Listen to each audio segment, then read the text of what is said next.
राम जय राम जय जय राम श्रीराम जय राम जय जय राम श्रीराम जय राम जय जय राम श्रीराम जय राम जय जय राम श्रीराम जय राम जय जय राम श्रीराम जय राम जय जय राम श्रीराम जय राम जय जय राम श्रीराम जय राम जय जय राम श्रीराम जय राम जय जय राम श्रीराम जय राम जय जय राम श्रीराम जय राम जय जय राम श्रीराम जय राम जय जय राम श्रीराम जय राम जय जय राम श्रीराम जय राम जय जय राम श्रीराम जय राम जय जय राम श्रीराम जय राम जय जय राम श्रीराम जय राम जय जय राम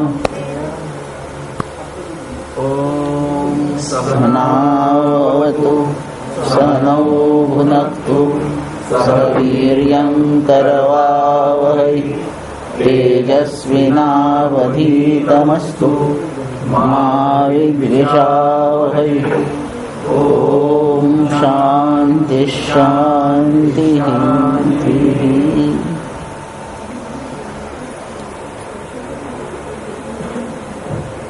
गुरुर्ब्रह्मा गुरुर्विष्णुर्गुरुर्देवो महेश्वरः गुरुः साक्षात् परब्रह्म तस्मै श्री गुरवे नमः। अच्युतं केशवं सत्यभामाधवं माधवं श्रीधरं राधिकाराधितम् इंदिरामन्दिरं चेतसा सुन्दरं देवकी नन्दनं नन्दजं सन्दधे मूकं करोति वाचालं पङ्गुं लङ्घयते गिरिं यत्कृपातमहं वन्दे परमानन्दमाधवं। कुण्डलीकवरदा हरिविठ्ठल श्री ज्ञानदेव तुकाराम पंढरीनाथ महाराज की जय। माऊली ज्ञानेश्वर महाराज की जय। श्री सद्गुरुनाथ महाराज की जय। जय जय रघुवीर समर्थ।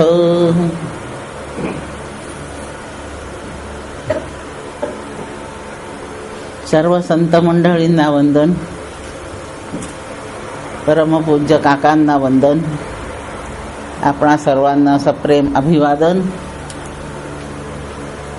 आणि आजच्या तिसऱ्या प्रवचनातील चिंतनाचा प्रारंभ.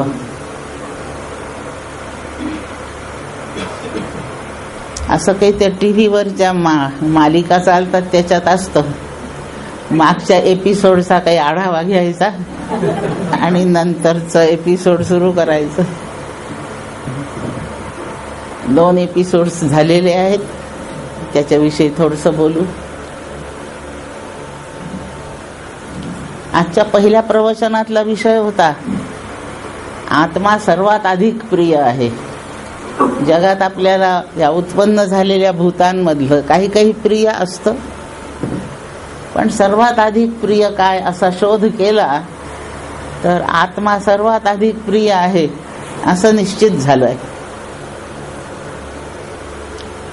बृहदारण्यकाचाही एक दिवस उल्लेख झाला. आत्मनस्तु कामाय सर्वं प्रियं भवति. म्हणजे या वाक्याचा अर्थ सर्व प्रिय होतात हे सांगण्यात तात्पर्य नाहीये. आत्मा प्रिय हे सांगण्याचं त्यातलं तात्पर्य आहे. आपल्यासाठी जेव्हा दुसरं प्रिय होतं तेव्हा दुसऱ्यापेक्षा आपणच आपल्याला प्रिय अधिक असतो. याप्रमाणे आत्मा सर्वांना सर्वात जास्त प्रिय आहे. एक श्रुती अशी आहे, आत्मैवेदम सर्वम आत्मा एव इदम सर्वम. हे सर्व आत्मा आहे अशी श्रुती आहे. आत्मा सर्वात अधिक प्रिय आहे आणि हे सर्व आत्मा आहे. काय निष्कर्ष निघतो? हे सुद्धा सगळं प्रिय आहे. आहे का असा अनुभव? या सगळ्याला प्रिय म्हणणे असा आहे का आपला अनुभव? नाहीये, काहीतरी गडबड असेल. पण श्रुती काही असत्य सांगणार नाही. म्हणून खरं पाहायला असता हे सगळं प्रियच आहे, हे स्पष्ट लक्षात ठेव. या नुसत्या तात्विक वाक्याने नाही काही कळणार. म्हणून एक गोष्ट, विष्णू आपल्या अर्धांगिनीसह लक्ष्मीसह वैकुंठात आपल्या मंदिरात बसलेले आहेत, सुखासनी बसलेले आहेत, सुखात बसलेले आहेत, सुख संवाद चालू आहेत. अशा त्यांच्या त्या आनंदाच्या प्रसंगामध्ये वैकुंठात त्यांच्या मंदिरामध्ये शनिदेवाने प्रवेश केला. शनी माहीत आहे सगळ्यांना, पाहायला नसला तरी त्याचं कार्य बहुतेकांच्या अनुभवाला आहे. ते शनिदेव आले, त्या महाद्वारातून आत शिरतात. विष्णूने पाहिलं, हा कशाला आला, काहीतरी भानगड होते. आता विष्णूलाही धाक झाला शनी आल्याचा, पण असा धाक वाटतोय मला तू आल्याचा, तू आला हे आवडलं नाही असं काही भासवता येईना. म्हणून मुखावर खूप हास्यबिस्य आणलं आणि विष्णूने म्हटलं, या शनिदेवा आपलं स्वागत आहे. जरा जवळ आले, विष्णू आसनावरून उठून उभे राहिले, शनिदेवाला आसन दिलं, सत्कार केला, बसवलं आणि भगवान म्हणतात, मी काय सेवा करू आपली, आज काय निमित्त आगमन आहे. असा सहजच आलो. आणि विष्णू म्हणतात, शनिदेव सहज येतात असा काही इतिहास नाही. आपण कसे उपस्थित झालात. नाही, तसं एक बारीकसं काम आहे म्हणून आता बोलतो तुमच्याशी. तुमची परवानगी असेल तर विचारतो. आणि भगवान म्हणतात की माझ्या परवानगीची शनिदेवाला काय गरज आहे. खरं कोणालाही नाही. जो कोण माझ्याकडे येतो त्याच्यासाठी माझं महाद्वार नेहमी उघडं असतं, तसंच माझं मनही त्याच्यासाठी उघडच असतं. निसंकोचपणे विचारा काय बोलायचंय, बोला. पहा, तुम्हाला राग न येवो बा. राग आला म्हणजे शनी म्हणतात, राग आला तुम्हाला म्हणजे मी सुद्धा अप्रसन्न होईल. तुम्हाला अप्रसन्न करून मी अप्रसन्न होणे याच्यापेक्षा मी आपला गप्प राहतो, थोडा वेळ आपल्याशी बोलतो, बसतो आणि जातो. नाही, काही विचारा, निसंकोच विचारा. मला राग येण्याचा प्रश्न नाही. आणि शनिदेव म्हणतात, खूप छान संवाद आहे हो, नीट लक्षात ठेवा. आत्मैवेदम सर्वम आणि प्रेयान आत्मा, त्या दोन श्रुतीसाठी गोष्ट आहे. म्हणून यातलं तत्व ध्यानात ठेवून गोष्ट ऐकायची आहे. आणि शनिदेव म्हणतात, हे भगवान, ही तुमच्या शेजारी बसली लक्ष्मी, तिचा तुमचा विवाह झालेला आहे, ती तुमची धर्मपत्नी आहे असं माहित आहे. आणि कोण्याही पुरुषाला त्याची पत्नी प्रिय असते असा नियम आहे. तेव्हा मी असं विचारतो की ही लक्ष्मी तुम्हाला जास्त प्रिय आहे का मी तुम्हाला जास्त प्रिय आहे, सांगा. तुम्हाला मी जास्त प्रिय आहे का ही तुमची बायको प्रिय आहे. आणि हे पहा, मी विनंती करण्यापेक्षा माझं मनोगत असं सांगतो, तुम्ही माझ्याशी खरं बोला. त्याचा प्रश्न ऐकला आणि विष्णू काही वेळ तर अवाक झाले, काय उत्तर द्यावं याला. मला तू प्रिय आहे असं म्हणावं तर खोटं बोलण्याचं पाप आहे, कारण मला तो प्रिय नाहीये, हीच प्रिय आहे.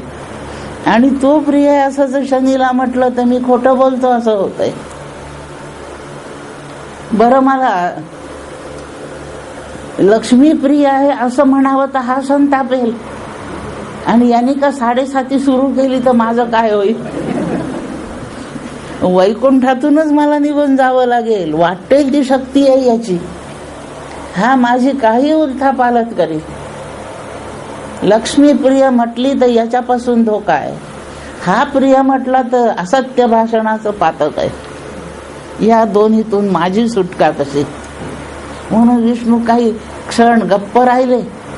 नाही ना उत्तर देता येत तुम्हाला. आणि गप्प का झाले, मला नक्की माहित आहे तुमचं उत्तर काय आहे. तुम्हाला लक्ष्मी प्रिय आहे असं माझ्यासोबत उघड बोलणं तुम्हाला पटून नाही राहील. अशी तुमची पंचायत आहे हे मी जाणतो, म्हणून तुम्ही गप्प बसलात. याच्याही वर विष्णूने काही भाष्य केलं नाही. शनीची बडबड सुरू आहे. तेवढ्या वेळात भगवान नारायणाने काय केलं असावं, याला उत्तर द्यायचंय. उत्तर चुकलं न पाहिजे, श्रुतीला विघ्न आलं न पाहिजे, शनिदेव नाराज न झाला पाहिजे, मला खोटं बोलण्याचं पाप न लागलं पाहिजे. इतकं सांभाळून याला उत्तर द्यायचंय. एवढी विष्णू म्हणतात माझी नाही ताकद, माझी बुद्धिमत्ता एवढी नाही.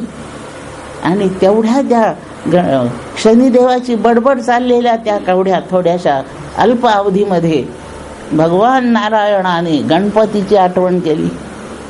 हे गणेशा, माझं काही चालत नाही, थोडासा सल्ला पाहिजे.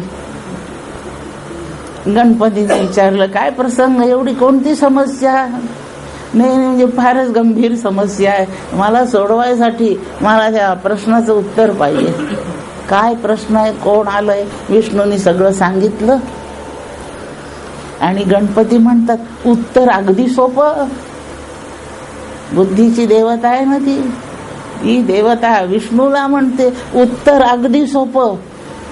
आणि विष्णूला गणपतीने उत्तर सांगितलं. लागली विष्णूचा चेहरा खुलला. शनिदेवाला वाटलं याला सुचलं दिसतंय उत्तर काहीतरी. मग बोला ना, काय तुम्हाला काय म्हणायचंय? हा द्विपर्यायी प्रश्न आहे, फार अवघड नाहीये. ही प्रिय असं म्हणा, नाही तर मी प्रिय असं म्हणा, एवढंच. कोणतंही एक म्हणा की तुम्ही. आणि भगवान म्हणतायत, शनिदेवा तुमच्या प्रश्नाचं उत्तर, ही लक्ष्मी जेव्हा माझ्याकडे येते तेव्हा ती प्रिय, आणि शनिदेवा तू माझ्यापासून दूर जातो तेव्हा तू प्रिय.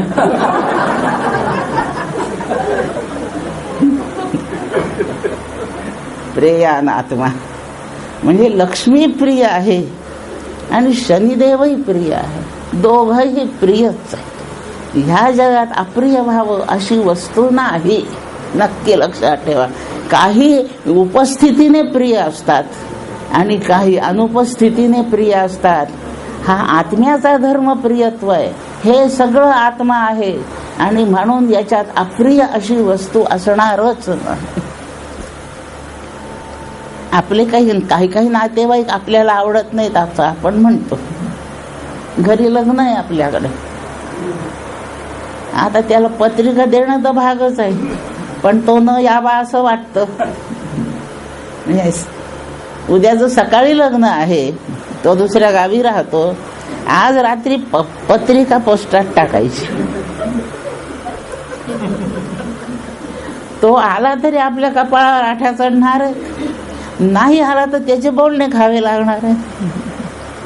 आता ह्या पोस्टाचा दोष आहे, पत्रिका नाही लवकर मिळाली त्याला मी काय करू, असं उत्तर देऊन मोकळं होता येतो. नावडता माणूस न यावा याचा आपण बंदोबस्त करतो आणि आवडते यावेत याची खटपट करतो.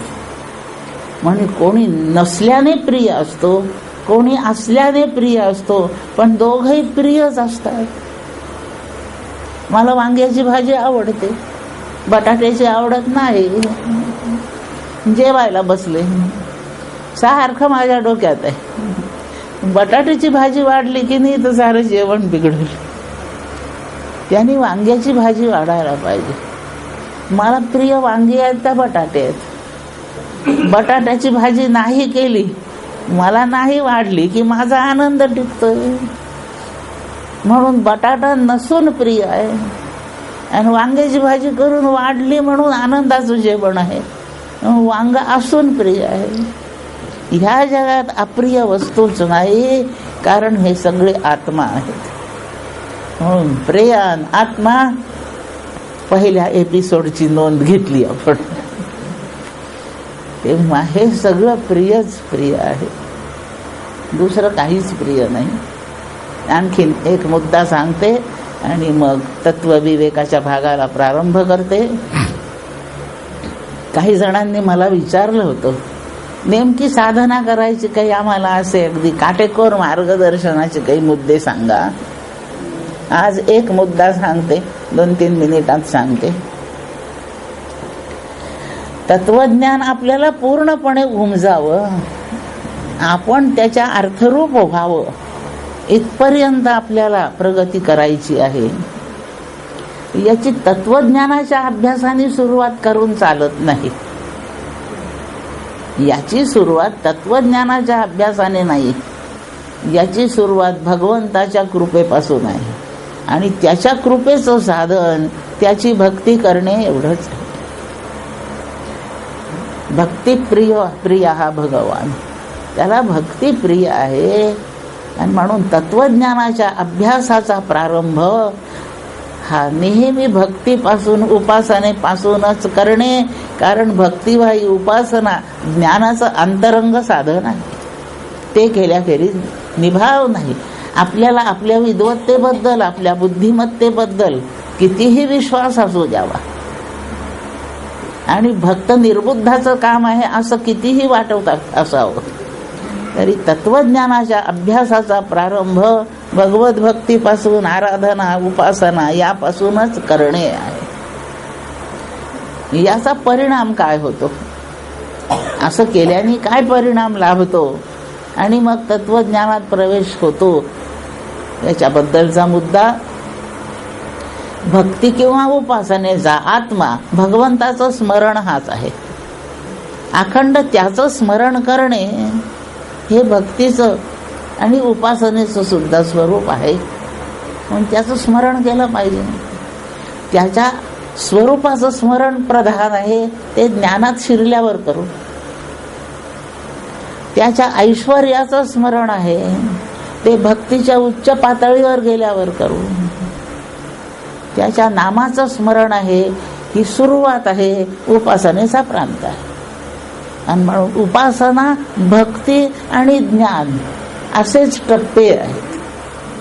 म्हणून सर्वप्रथम काही करायचं असेल तर भगवंताच्या नामाचं स्मरण करणे. स्मरण शब्द आहे. भक्तीमध्ये सुद्धा श्रवणम कीर्तनम विष्णोः स्मरणम.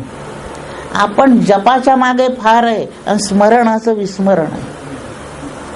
आणि भगवंताच्या उपासनेमध्ये किंवा भक्तीमध्ये प्रधान जपापेक्षा स्मरणच आहे. भक्तीच्या वर्णनामध्ये विष्णोः म्हणजे भगवंताचं स्मरणच सुचवलं आहे. आणि स्मरणाने सुरुवात केली असताना काय होईल तर आपल्या अज्ञानाचं निवारण व्हायला सुरुवात होते. माऊलीने सांगितलं, आपुला आपण पया विसरू जो धनंजया, तेची रूप यया अज्ञानासी. आपल्याला आपल्या स्वरूपाचं विस्मरण आहे. ह्या विस्मरणाचं नाव अज्ञान असं आहे.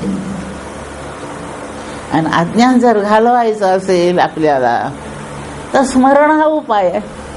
विस्मरण हे जर अज्ञानाचं रूप आहे तर अज्ञान घालवण्याचा उपाय त्याचं स्मरण करणे हा आहे.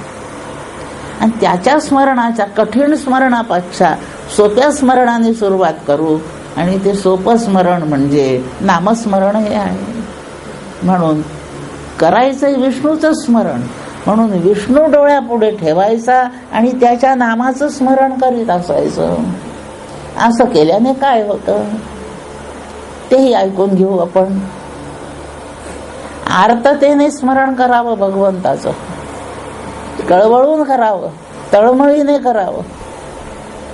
त्याच्या आठवणीशिवाय क्षण जगता येत नाही अशी भावना व्हावी. आणि आर्ततेने भगवत स्मरण केलं असताना आपली संचितातली सगळी पापे संपून जातात. हरिपाठ ज्याला पुरावा आहे, सगळी पापे संपतात. रामकृष्ण नाम सर्व दोषाहरण, सर्व पापाचं हरण हरीच्या नामाने होतं. सर्व पाप म्हणण्याचं कारण आहे संचित पापे भूतकाळात केलेली जातात आणि पाप करण्याची प्रवृत्ती निघून जाते. म्हणून वर्तमान भविष्यकालीन पापांचा बंदोबस्त होतो. या अर्थाने त्याला सर्व पाप म्हटलं. रामकृष्ण नाम सर्व दोषाहरण. म्हणून नामाचं स्मरण केलं असताना पापाची निवृत्ती आहे. याप्रमाणे आपल्या एकूण साठ्यामधून, संचिताच्या कर्मसाठ्यामधून पापे संपतात. पाप संपलं म्हणजे पहिला परिणाम जाणवतो, चित्ताला प्रसन्नता येते. चित्त प्रसन्नतेचा अनुभव घेतं. काही दुर्मुखलेला चेहरा राहत नाही. चित्तातली कासावीशी नाहीशी होते आणि प्रसन्नता येते.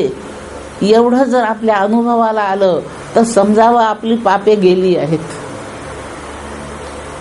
आणि पापे जाऊन जी प्रसन्नता आली ती प्रसन्नता हा परिणाम पुण्याचा आहे. आणि म्हणून पाप जातं त्याच्या सोबत पुण्य येत राहतं. पाप जातं ह्या दाराने, पुण्य येतं त्या दाराने. हे सायमल्टेनियस चालतं. असे पाप एका क्षणी पूर्ण निघून जातात आणि पुण्याचा संचय होतो. पुण्याची गणना कोण करी. प्रसन्नता आल्यानंतर भगवंताचं नामस्मरण प्रसन्नतेने करावं. आधी जरा दुःखाने, तळमळीने, आर्ततेने, अशा काही भावनेत केलं. पापे गेली, आता पुण्य जमलं. हे पुण्य सुद्धा गेलंच पाहिजे. हेही कर्माच्या साठ्यात जाऊन साठायला नको. हे पुण्य सुद्धा गेलं पाहिजे. म्हणून प्रसन्नते सुद्धा नामस्मरण सुरूच ठेवणे. असं केलं असताना पुण्य निघून जाईल.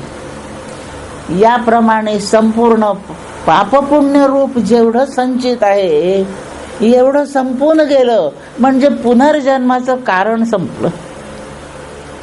आपलं पुण्य पाप आहे, ती कर्मफळे भोगायची आहेत म्हणून तर पुन्हा जन्म यायचा आहे. याप्रमाणे पापही गेलं आणि पुण्यही गेलं. आता पुनर्जन्म नाही. आपण जिवंत आहोत अजून. मग पापही गेलं आणि पुण्य गेलं. मग आपली स्थिती कशी. आपण ज्या दिवशी जन्मलो त्या दिवशी पाप पुण्याचं प्रमाण समान होतं. आता नामस्मरणाने पापही गेलं आणि पुण्य गेलं. आपण आता पाप पुण्य रहित झालो आणि पुण्य विवर्जित पंथा. परमेश्वराकडे जाण्याचा मार्ग पाप पुण्य यांनी रहित असा आहे. आचार्य सांगताय पुण्य विवर्जित पंथा. तो पुण्य आणि अपुण्य म्हणजे पाप यांनी रहित झालेला, यांच्यापासून मुक्त असलेला असा आपला पंथ सुरू होतो. आणि हा पंथ आपल्याला ब्रह्मस्वरूपात नेतो, व्हाया ज्ञान नेतो. एवढं लक्षात ठेवा.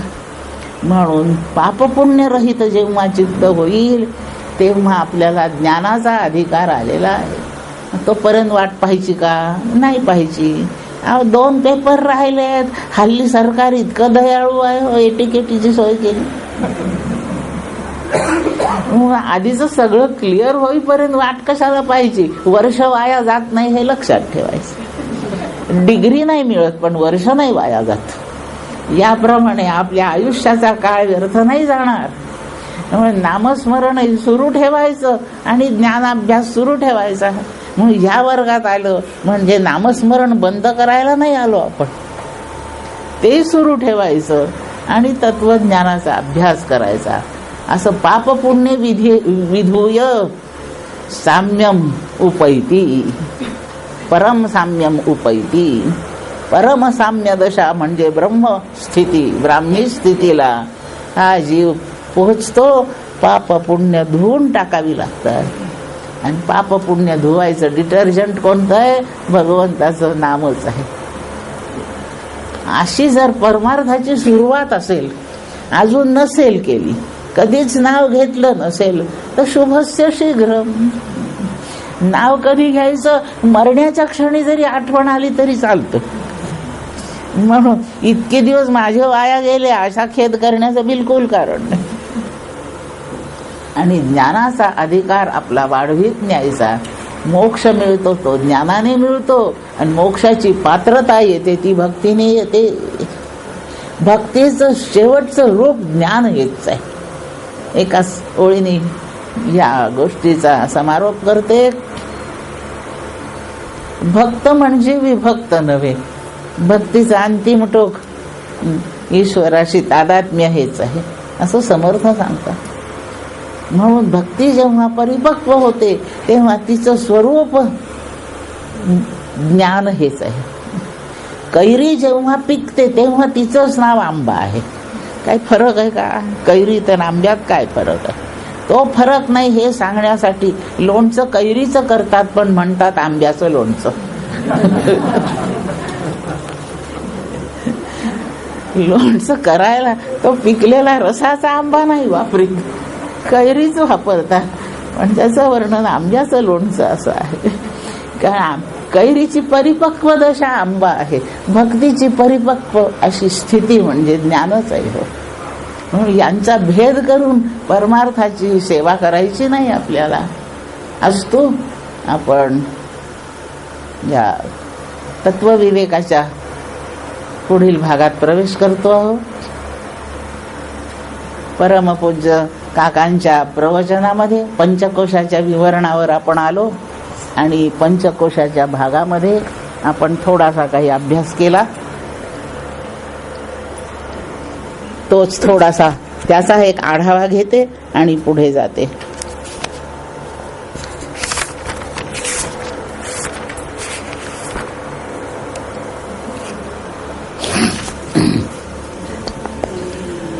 पंचकोश निराश करावा लागतो, कारण आत्म्यावर पंचकोशाची आवरणे, 5 आवरणे त्या आत्म्यावर आहेत. एक एक आवरण एकेका वेळेला बाजूला करायचं आणि ते आवरण जसं जसं कमी होईल तसा तसा आत्मा प्रकट व्हायला अधिक मोकळा होत चालतो. सगळीच आवरणे गेली, 5ही कोशांची आवरणं गेली म्हणजे मग आत्मा प्रकटच आहे. त्याला सिद्ध करण्याची जरूर नाही आहे, त्याच्यावरचे झाकणं फक्त काढायचे आहे, बाकी काही करायचं नाही. या पंचकोशाच्या विवरणाच्या थोडंसंच आधी तत्वविवेकातला जो मुद्दा आहे तो असा आहे, तो किडा त्या पाण्याच्या भोवऱ्यामध्ये सारखा फिरतो, तो किती काळ फिरत राहील? कोणीतरी दयावंत येऊन त्याला त्या पाण्याच्या भोवऱ्यातून बाहेर काढील, एखाद्या झाडाच्या सावलीखाली त्याला सुखस्थानी ठेवील. आपण जन्म मरणाच्या भोवऱ्यामध्ये किती काळ फिरत राहायचं? कोणीतरी असाच दयावंत भेटेल, त्या दयावंताला सद्गुरू म्हणतात आणि तो ह्या आवर्तातून आपल्याला बाहेर काढेल.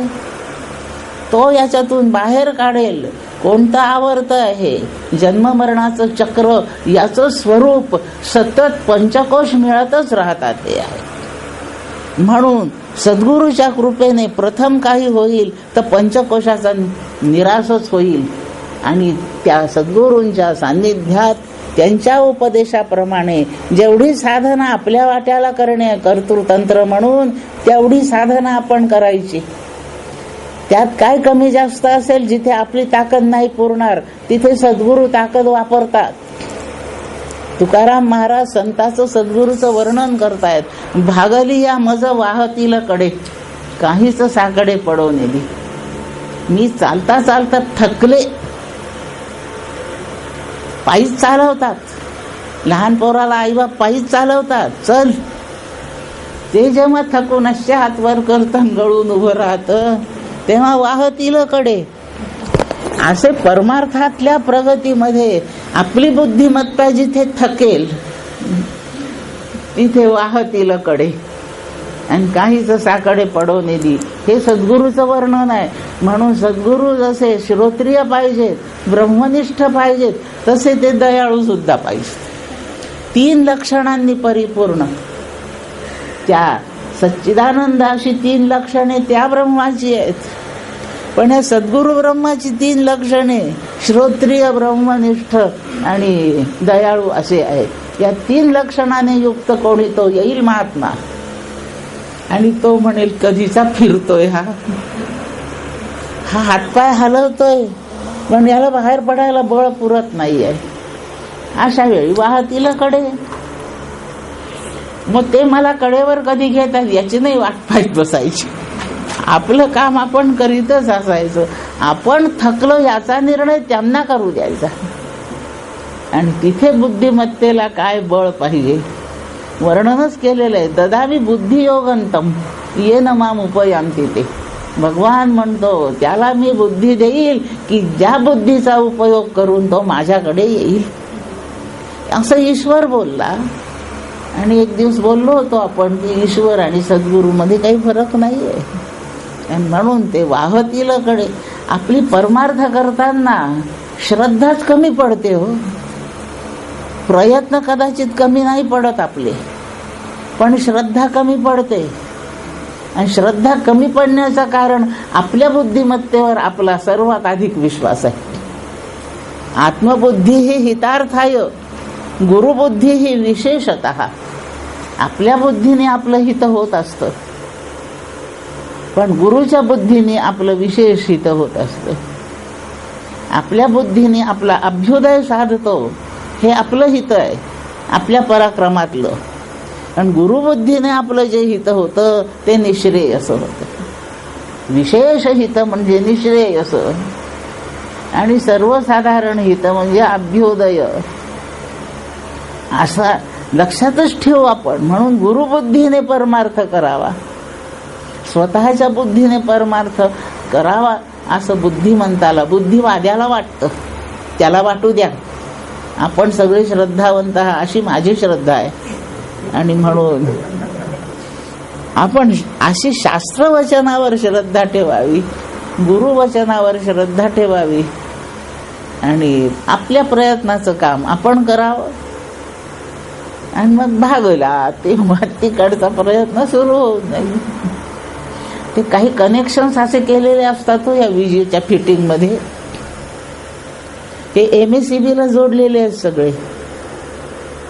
जाते कधी कधी ती जेव्हा कधी कधी जाते, त्याच्यासाठी एक दुसरं कनेक्शन इन्व्हर्टरशी केलेलंच असतं. हे MSEB जेव्हा बंद पडते तेव्हा लागलीच इन्व्हर्टर सुरू होतं. भागली या मज वाहतील कडे. पक्क लक्षात ठेवा, MSEBने हात टेकले की इन्व्हर्टर सुरू, आणि MSEB चालू आहे तेव्हा इन्व्हर्टर आराम करतो. तसं सद्गुरू काही लागलीच धावत देऊन नाही उचलायचे. जाऊ दे म्हणाल MSEB, मग ते इन्व्हर्टर सुरू होतं. म्हणून आपण हात टेकावे, आपण सद्गुरूंच्या पुढे एक शरणागती ठेवावी. आणि आपल्या शरणागतीचं उत्तर सद्गुरूंचं सहाय्य असं आहे. याप्रमाणे आपल्याला ह्या जन्ममरणाच्या आवर्तातून बाहेर काढण्यासाठी सद्गुरू कधीतरी येतील, जसे त्या पिढ्याकरता कोणी दयावंत आला. याप्रमाणे आपलंही होईल. तिथून आपली प्रगती कशी चालेल, आपण पंचकोशाच्या आढाव्यामध्ये आहोत. तिथून आपली प्रगती कशी चालेल, अन्वय व्यतिरेकाभ्याम पंचकोश विवेकतः स्वात्मानंतद उद्धृत्य परम ब्रह्म प्रपद्यते. यातला श्लोक आहे या पंचकोशाच्या दरम्यानचा. सद्गुरूंच्या सांगण्याप्रमाणे पंचकोश निरासाचं साधन आता करायचं. एक एक कोश निराश करायचं म्हणजे मी परवा म्हटलं होतं अंगावर ब्लँकेट घेऊन झोपला, असं हाताने ब्लँकेट काढून फेकायचं असा तो निराश नाही. प्रत्येक कोश, 5 पैकी प्रत्येक कोश अनात्मा आहे असं सिद्ध करणे याचा निराश असे म्हणतात. तो आत्मा नाही, ते माझं स्वरूप नाही, ते नाशिवंत आहे, त्याची स्थिती व्यभिचारी आहे असं निर्णय करीत चालणं तो अनात्मा आहे. हे स्थूल शरीर हा एक अन्नमय कोश आहे. हा एक दिवस पडणार आहे, आणि माती असशी माती तर मिळशी हे याचं वर्णन आहे. इथे हा भस्मीभूत काया होणार आहे. हा एक दिवस संपतो, पुन्हा दुसरा मिळतो, तोही संपतो. म्हणजे कोणतंही शरीर मिळत गेलं तरी ते फक्त नाशिवंत आहे असा अनुभव आहे. म्हणजे नाशिवंत आहे ते आत्मा नव्हे. म्हणून अन्नमय कोश आत्मा नाही या निर्णयावर आलो की अन्नमय कोशाचा निराश झाला. प्राण जड आहेत, प्राण उत्पन्न झाले आहेत. पंचमहाभूताच्या रजवंशापासून प्राणाची उत्पत्ती आहे. आत्मा स्वयंभू आहे, हा उत्पाद्य आहे, आणि उत्पाद्य आहे म्हणून हा संपणारा आहे. ज्याला उत्पत्ती आणि विनाश याच्या भाळी लिहिलेले आहेत तो प्राणमय कोश आत्मा कसा असणार आहे. असा निर्णय करायचा की त्या प्राणमय कोशाचा झाला निराश, मनोमय कोशात चाललाय. आता विकारी आहे मनोमय कोश, मनात सतत विकार चालू आहे. विमर्शात्मकम वृत्ती ही मना, असं याच्यातच तत्वविवेकातच व्याख्या आहे. जी अंतःकरणाची वृत्ती संशयात्मक असते तिचं नाव मन आहे, जी वृत्ती निश्चयात्मिका असते तिचं नाव बुद्धी असं आहे. म्हणून हे मन विकारी आहे. विकारी असल्याचा परिणाम म्हणून तो आत्मा नाही, मनोमय कोश आत्मा नाही, झाला निराश. बुद्धी जड आहे. बुद्धी स्वतंत्रपणे प्रकाशित नाही, तिच्यात चिदाभास येतो तेव्हा ती प्रकाशित होते. कुटस्थ तिला प्रकाश देतो तेव्हा प्रकाशित होते. सूर्य प्रकाश देतो तेव्हा चंद्र प्रकाशतो. तमेव भांतम अनुभाती सर्वम तस्य भासा सर्वमिदं विभाती, अशी श्रुती बोलते. बुद्धी स्वयंप्रकाश नाही, आपल्याला ती प्रकाशित दिसते, पण तिचा प्रकाश हा परप्रकाश आहे. आणि म्हणून ती आत्मा नव्हे. आनंदमय कोशात आनंद स्वरूप आहेच, प्रश्नच नाही, पण अज्ञानाने आवृत आहे. ते आनंद तो मोकळा नाही आहे, त्याला अज्ञानाचं वेष्टनच आहे. ब्रह्मवस्तूवर कोणतंच वेष्टन नाहीये. आणि म्हणून आनंदमय कोश सुद्धा आत्मा नव्हे. आणि याप्रमाणे पाचही कोश अनात्मा आहे, आत्मा नाही. एवढं एकदा सिद्ध झालं, हे युक्तीने सिद्ध झालं, अनुभवाने सिद्ध होतं सिद्ध अनुभवाने. ह्या देहाचा विनाश तर दृश्यच आहे, कळतोच सगळ्यांना. प्राणमय, मनोमय आणि विज्ञानमय हे तीन कोश सूक्ष्म देहाचे घटक आहेत.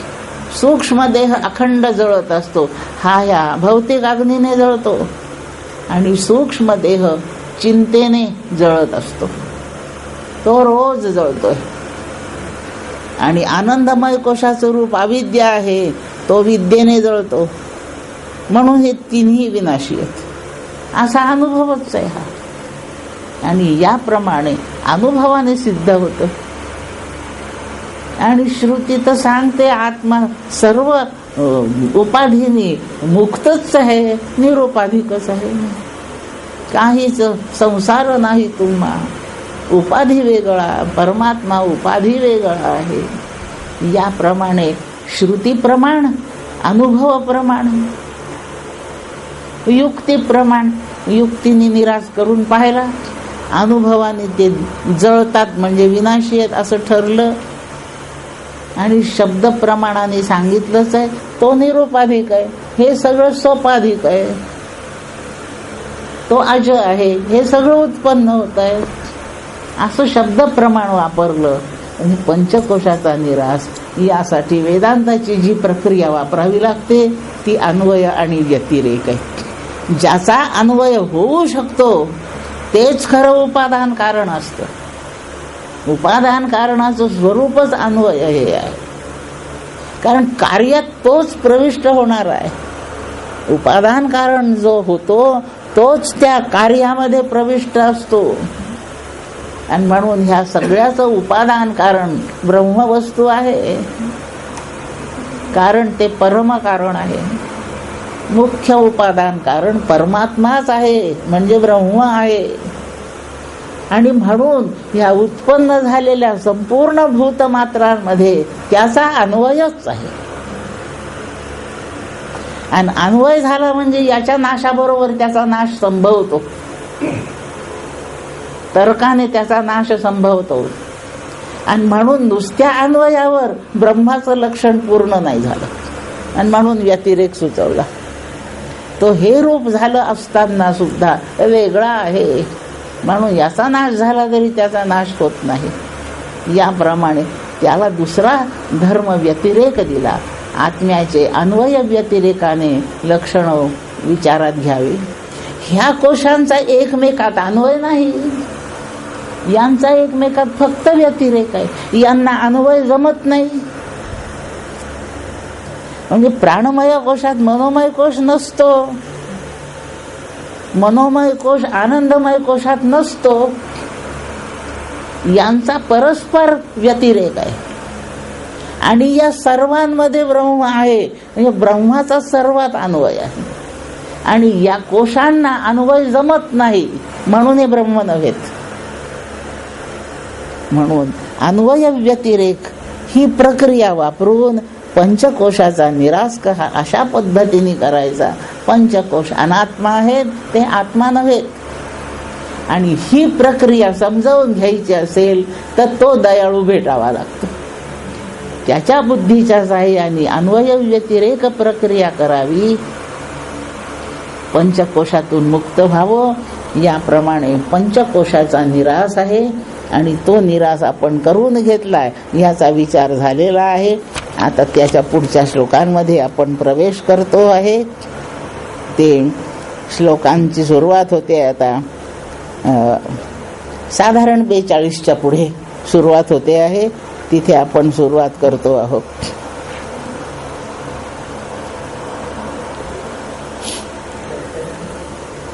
परवाच्या दिवशी काही 4-5 वाक्य सांगितली होती.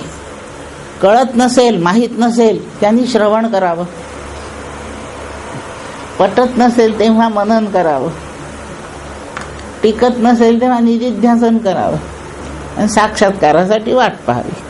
असं परवा 4 वाक्य बोललो आपण, ऐकले ते. हे 4 साधन ज्ञानाची अंतरंग साधने आहेत. आणि इथून आता ह्या श्लोकांच्या गटामध्ये आपल्याला या अंतरंग साधनांचं विवेचन करून सांगतायत ग्रंथकार. श्रवण कशाला म्हणायचं, मनन राहिलाय गट.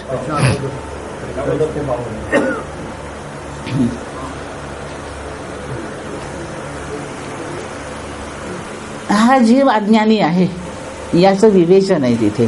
पंचकोशामध्ये हा अडकला, प्राधान्य करून आपण बुद्धीतच अडकलेला आहे असं समजू. कूटस्थाचा प्रकाश या चिदाभासावर जो आहे तो बुद्धी माध्यमातून येतोय. कशातूनही फिल्टर होऊन जेव्हा उजेड येतो तेव्हा तो त्याच्या जेवढी पहिली तेजस्विता असते तितकी त्याची राहत नाही. म्हणून चिदाभास कूटस्था इतका प्रखरतेने प्रकाशित नाही, धूसर आहे. कारण बुद्धीच्या माध्यमातून, बुद्धीच्या आवरणातून तो झिरपून चिदाभासावर पडलाय. प्रतिबिंब जेव्हा चिदाभासाचं तिथे पडलं तेव्हा जी किरणे कूटस्थापासून निघाली ती बुद्धीतून प्रविष्ट होतात. म्हणून त्यांना बुद्धीतूनच मार्ग आहे. म्हणून त्यांची तेजस्विता तिथे कमी होते. अशी तेजस्विता कमी झाल्यामुळे हा जो चिदाभास आहे हा धूसर आहे. म्हणून ह्या जीवाला आपल्यावर पडलेला उजेड धूसरच दिसतो. आता त्यांनी कूटस्थाकडे जर पाहिलं तरी त्याला त्या बुद्धीच्या आवरणातूनच त्याच्याकडे पाहावं लागेल. म्हणून कूटस्थ जितका तेजस्वी आहे तितका तेजस्वी चिदाभासाला तो जाणवणारही नाही. म्हणून ब्रह्मवस्तूविषयी याचं ज्ञान ज्या पद्धतीने स्पष्ट पाहिजे तसं नाही आणि स्वतःबद्दलही जसं स्पष्ट पाहिजे तसं नाही. कारण प्रकाशाचं येणं जाणं बुद्धीतून सुरू आहे, कोणत्याही उपाधीतून आहे. आणि मग बुद्धी ज्या प्रमाणात मलिन, स्वच्छ, चंचल इत्यादी असेल तसे तसे धर्म त्या प्रतिबिंबावर आरोपित होतात. आणि म्हणून चिदाभासाला मी कूटस्थच आहे तितकाच प्रकाशित आहे, तसाच प्रखर आहे असं जाणवतच नाही. जोपर्यंत बुद्धी उपाधित तो आहे तोपर्यंत त्याला तसं जाणवत नाही. स्वतःची कूटस्थापेक्षा असलेली ही जी अस्पष्टता आहे ह्या अस्पष्टतेला विस्मरण असं नाव आहे. हे अविद्येचं स्वरूप आहे. आणि हीच अविद्या कोशाच्या रूपाने, विज्ञानमय कोशाच्या रूपाने, बाकी कोशाच्या रूपाने त्याला तसं अज्ञानी करून ठेवते, अविद्याग्रस्त करून ठेवते. म्हणून कूटस्थाचा स्पष्ट प्रत्यय येण्यासाठी, स्वतःची ब्रह्मरूपता किंवा कूटस्थाशी ऐक्य समजण्यासाठी याला बुद्धीचा निरासच केला पाहिजे. आणि म्हणून पंचकोश निरासाचा इतकं हे प्रकरण असं प्रभावीपणे आपल्या पुढे मांडण्यात आलंय.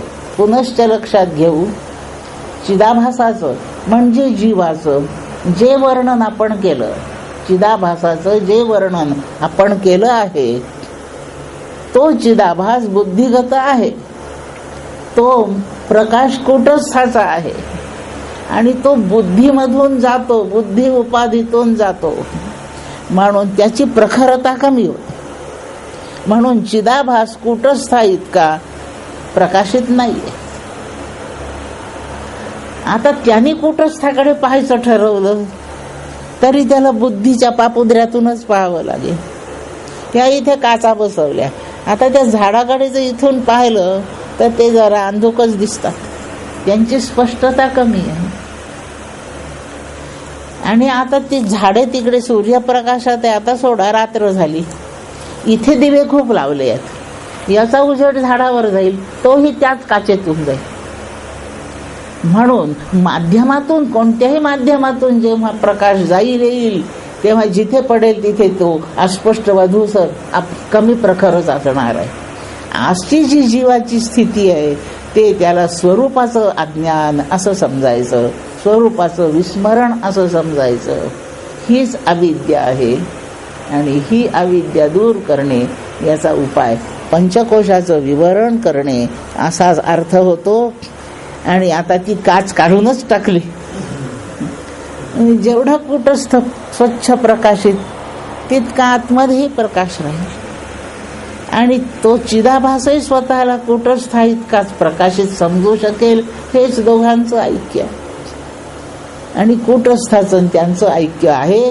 आणि म्हणून जीव ब्रह्मरूप आहे अशी सिद्धी होणार आहे. यावर विवेचनाच्या नंतर जगाचंही स्पष्ट दर्शन यामुळेच नाही, बुद्धीच्या कोशातूनच जगाचंही दर्शन आहे.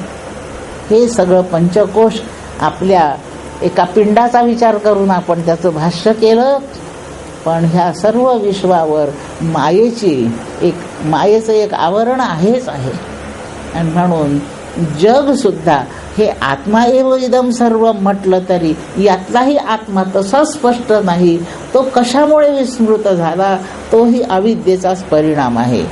याप्रमाणे एकदा अविद्या आणि अविद्येची 5 रूपे एवढ्यांचा निराश झाला असताना आत्मा स्पष्ट होतो. हे सर्व जीव ब्रह्माचं ऐक्य पंचकोश निवारणाने होतं. त्याच्यासाठी जी दुसरी प्रक्रिया सांगितली, एक अन्वय व्यतिरेकाची पुन्हा लक्षात घेऊ. आत्मवस्तूचा सतत सर्वांमध्ये अन्वय आहे असा कोणत्याही कोशाचा नाही, म्हणून हे कोश आत्मा नव्हेत. अन्वयाची ताकद कोशांमध्ये नाही, यांचा सतत परस्पर व्यतिरेक आहे. आणि आत्म्याचा सर्वांमध्ये सतत अन्वय आहे. अन्वयाची शक्ती नाही, म्हणून कोश अनात्मे आहेत. व्यतिरेकाचा विचार करू, आत्म्याला ह्या सर्व रूप, अन्वयाने ह्या सर्व रूप असतानाही या सर्वांच्या पेक्षा वेगळी सत्ता आहे. त्या सत्तेने तो अवस्थितच आहे. अशी कोणतीच सत्ता नाही की त्याच्या आधाराशिवाय हे कोश राहतील. आणि म्हणून कोशांना व्यतिरेकही जमत नाही. भगवानाने यांचा अन्वयच फक्त ठेवला तर यांच्याबरोबर त्यांचा विनाश आहे. हा विषय भगवद्गीता अध्याय 9 मध्ये आलाय. आणि व्यतिरेकाने तो वेगळा राहतो, म्हणून तो अविनाशी आहे. आणि आत्म्याचं अविनाशित्व, आत्माचं हे रूप झाला अन्वयाने, तर अन्वयाने एक दोष तिकडे जातो, तो म्हणजे आत्मा अविनाशी आहे, त्याचा इथे अन्वय आहे, म्हणून हेही अविनाशी होती. पण हा अनात्मा कधीच अविनाशी नाही. मत्स्थानी सर्वभूतानी न चाहंतेषु अवस्थितः आणि न च मत्स्थानी भूतानी पश्चिमे योगमैश्वरम या 2 ओळीमध्ये अन्वय व्यतिरेकाभ्याम यत्स्यात सर्वत्र सर्वदा एवढं शिकवलंय. असा ती प्रक्रिया वापरायची. पुढे दुसरी प्रक्रिया वापरली आहे ती पंचदशीकारांनी आपल्या याच प्रकरणामध्ये सांगितली इथली पुढच्या श्लोकांमध्ये. ते म्हणजे कुटस्थाशी जीवाचं वा जीवाचं ईश्वराशी वा जीवाचं डायरेक्ट ब्रह्माशी आपल्याला जर ऐक्य सिद्ध करायचं असेल तर लक्षणा ही प्रक्रिया वापरावी लागते. काकांनी मग हा उल्लेख केला आहे त्याचा. जी लक्षणा वापरायची ती भागत्याग लक्षणा वापरायची. भाग म्हणजे अंश. एखाद्या विधानामधला एखादा अंश त्यागायचा म्हणजे भागाचा त्याग करायचा. जो कोणता अंश त्यागायचा तो विरोधी धर्मी असतो, तेवढा त्यागायचा. उदाहरण, ईश्वराला उपाधी आहे माया, पुष्कळदा ऐकून झालं. जीवाला उपाधी आहे अविद्या. या दोन्ही उपाधी काढल्या तर ते स्वयंप्रकाशित असे आत्मचैतन्यच ते दोघही जण, ईश्वर आणि हा जीव. फक्त उपाधीच्या वेष्टनाने यांच्यात फरक आहे. आणि मग उपाधी नाहीत असं जर सिद्ध झालं तर दोन्ही शुद्ध स्वच्छ प्रकाशित स्वयंप्रकाश अशी चैतन्य आहे. मग दोघांचं चैतन्य समान आहे, हा समान अंश आहे. आणि दोघांची उपाधी हा अंश विरोधी आहे. विरोधी अंशाचा विरोधी भागाचा त्याग करायचा आणि ते गेल्यावर समान अंश उरतो त्याचा स्वीकार करायचा. याला भागत्याग प्रक्रिया नाव आहे. जहद जहल लक्षणा दुसरं नाव आहे. ही प्रक्रिया वापरायची. या प्रक्रियेचं वर्णन लक्षणा जेव्हा शिकलो आपण त्यावेळेला झालंय विवेचन. आणि आपल्या पुस्तिकेत या लक्षणेचा पुष्कळ सविस्तर विवेचन केलेलं आहे. पण विरोधी अंशांचा त्याग करायचा आणि समान अंशांचा स्वीकार करायचा. समान अंश समानच असतात, त्यांचं ऐक्य सिद्ध होतं आणि विरोधी अंश निघून जातात. मग त्यांना घालवायचं कसं? ते जाण्यास योग्य आहेत म्हणून घालवायचे. का म्हणून जाण्यास योग्य आहे? कारण ते मिथ्या आहे. आणि म्हणून यांच्या उपाधींचा निराश करायचा म्हणजे जीव ईश्वर हेच 2 शब्द तत्वमसी वाक्यातले आहेत. ईश्वराचं जीवाचं असं ऐक्य होतं विरोधी अंशाचा त्याग केला असताना. या प्रकारे लक्षणा वापरली. जीवेश्वरांचं ऐक्य झालं. निरुपाधिक जीवाला कुटस्थ म्हणायचं, निरुपाधिक ईश्वराला ब्रह्म म्हणायचं. कुटस्थ आणि ब्रह्म यांचं मुख्य समानाधिकरण्य आहे. म्हणजे हे एकच वाक्य समजावून घ्यायचं. पंचकोश निरासाने जीव ब्रह्मैक्य सिद्ध करायचं तेव्हा वेदांताच्या 3 प्रक्रिया वापरल्या आहेत. आणि अशा प्रक्रिया वापरून आपल्याला जीव ब्रह्म ऐक्य सिद्ध करता येतं. आता आपण आलो पुढच्या ह्याच्यावर, अंतरंग साधनावर. श्रवणम कीर्तनम मधलं श्रवण हे अंतरंग साधन पहिलं. भक्तीतही श्रवणाने सुरुवात आहे आणि ज्ञानाची ही सुरुवात श्रवणानेच आहे. श्रवण शब्दाचा अर्थ पाहू. इत्थम वाक्ये तदर्थानुसंधानम श्रवणम भवेत. वाक्याचा म्हणजे महावाक्याचा, इथे वाक्य शब्दाचा महावाक्य असा अर्थ आहे जे जीव ब्रह्मैक्य सुचवतात त्यांनाच खरा वाक्याचा दर्जा आहे. अशी ही महावाक्य.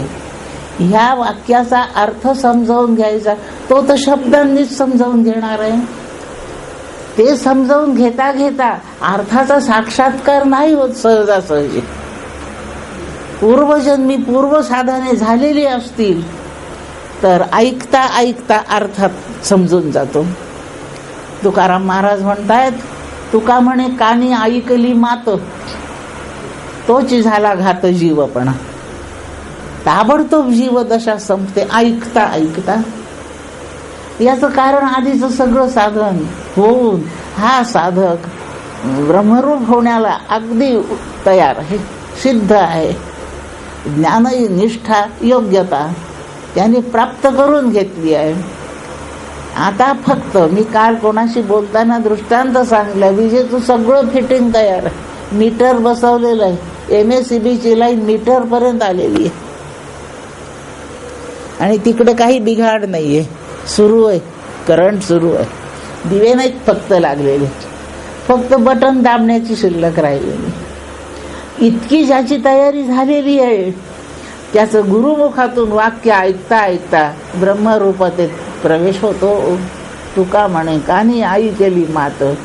गुरूंचं काम किती प्रदर्शन मांडलेलंच असतं, पाहायला मात्र मोकळं नसतं. कारण काय, त्या रिबिनीचा प्रतिबंध ती तेवढीच कापायची. प्रदर्शन त्या पाहणाऱ्यांना मांडून नाही घ्यावं लागत, ते सगळं तयारच असतं. तशी जीवाची ब्रह्मरूपता सिद्धच आहे, रिबीन लावलेली आहे. म्हणजे आपल्याला नाही का कापतायत, ती कापण्याची कात्री फक्त गुरुजवळ आहे, एवढं समजा. आपल्या कात्रीने ती कटत नाही, तेवढी कात्री घेऊन ते येतात. बटनच फक्त दाबायचं आहे, उद्घाटन करायचं आहे ना, म्हणून प्रकाशन करायचं आहे. इतकंच कार्य सद्गुरूंचं आहे. ते आपल्या साधकांना नाही करता येत, पण सगळं फिटिंग करून ठेवेपर्यंत MSCBच्या खेपा करून मीटर आणून लाईन तिथपर्यंत पोहोचवण्याचा एवढा उद्योग आपण करतो. आता मात्र आपल्याला तेवढं बटन दाबणारा बोलवावा लागतो.